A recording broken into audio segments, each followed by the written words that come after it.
African American women spend billions every year on black hair products. Even though they only make up 10% of the American population, they buy 70% of all wigs and extensions purchased here in the United States. You have to have permed hair, relaxed hair. You know, straight hair or like blonde hair, you know, long waves or something. And if it's natural, that's good hair. Like bad hair is hair you have to relax because it's kinky.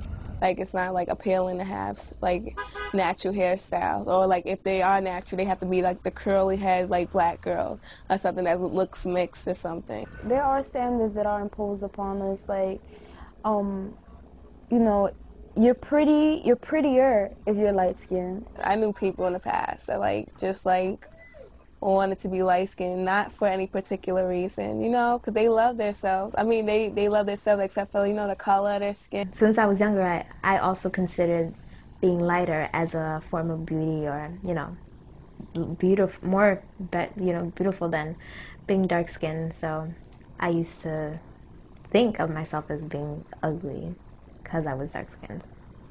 I knew people who actually went out there and got, you know, bleaching cream and everything. They actually laid in the tub, poured capfuls of bleach into it just so they could see if their skin would get lighter. But yeah, my aunt that lives in Honduras, she basically started using skin bleaching cream when she was about 25, and she started her oldest daughter on it when she was about 11, and then she has an even younger daughter that was about 6 when she started using the skin bleaching cream on. What kind of hair do you like? It doesn't necessarily have to be long, but I don't know, just nice. Not nice and straight, or if it's curly, it looks done. When I was younger, I used to get made fun of for being really dark. A lot of kids in public school used to call me burnt chicken wing and things like that, and that's generally associated with being black, but even more specifically being from Africa.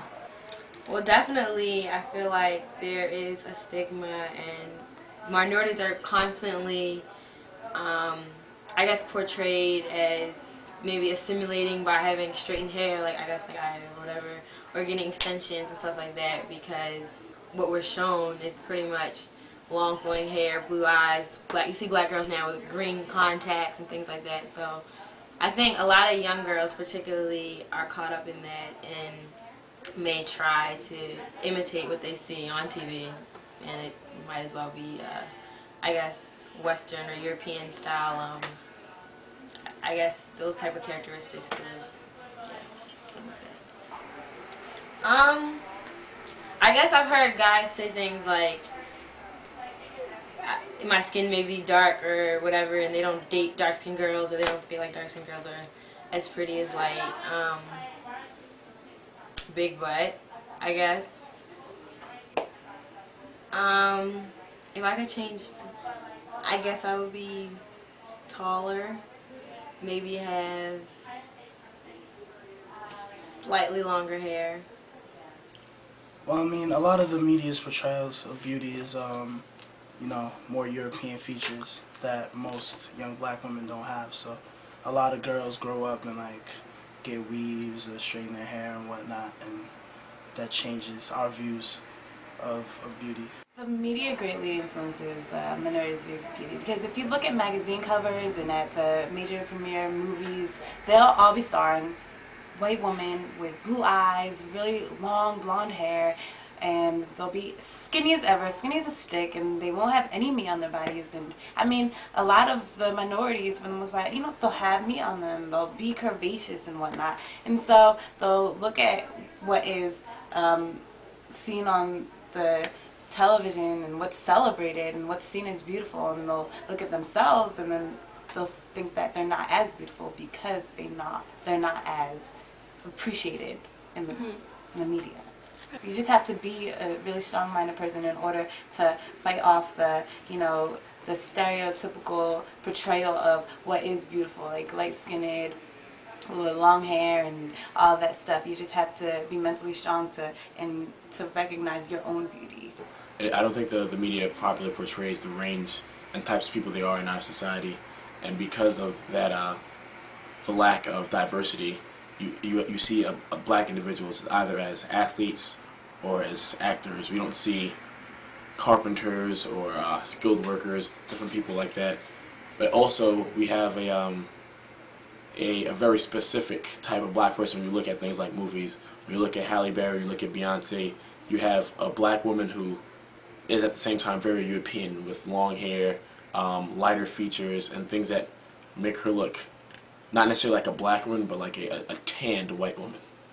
I think the media tells us that the lighter-skinned, taller version of the African-American girl is still more attractive than the darker, maybe shorter girl. Yeah. Well, yeah, like people tell me that, like people ask me if my hair is fake because it's like long, so like they make it seem as if it's a good thing, you know. But it's really not. I'm like, yeah, it's real. Why would it be fake? And then also my nose. People are like, oh, you don't have an African nose, which is interesting because I'm actually from Africa, so I would have an African nose. I think the media has an impact on this perception of beauty in the black community. I think beauty is associated with these perms and I guess light skin, like this whole skin, this tone issue of whether light skin or dark skin.